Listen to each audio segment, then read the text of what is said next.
Ibihe byahise twigishwa amacakubiri, imyaka isimburana n'indi, tugenerwa uko tuzamera ejo, abatazi iyo tuva n'iyo tugana, tugenda nk'abatagira intego, tugenerwa uko tugomba kubaho, abatagira umutima nama,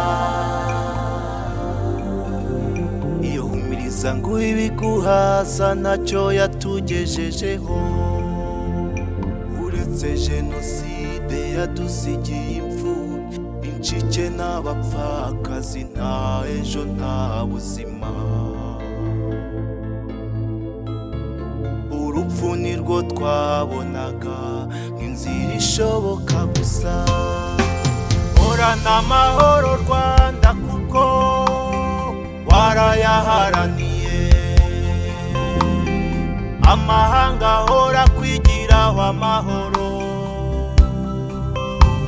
duhore twibuka abacu, jenoside yavukije ubuzima,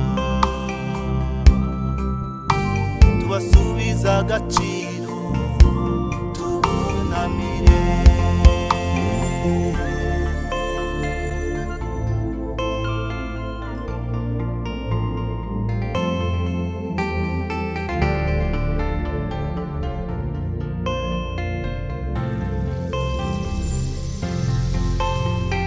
Twarababaye by'indengakamere,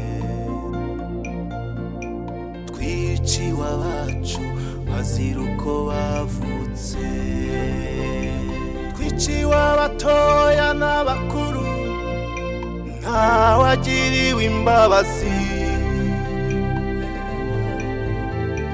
Rwanda warababaye, Rwanda warashavuye, Rwanda, Rwanda, oh.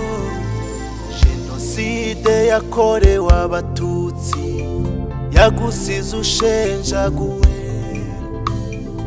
ariko urazuka urazanzamuka, uhagarara wemye,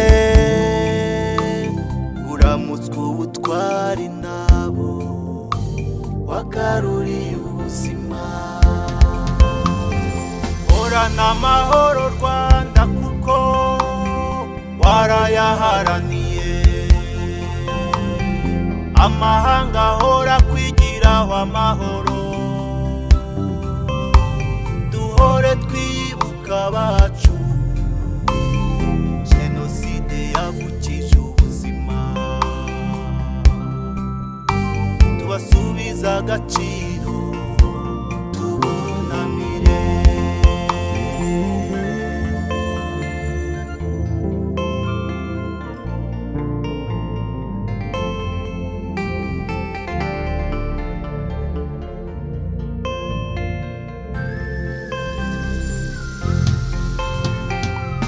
Sibyo twahisemo, s'umurage wacu banyarwanda, guhora twubaka dusenya, dusegurira abazana ibyo kudutanya, biyerekanisha imbabazi batagiraga.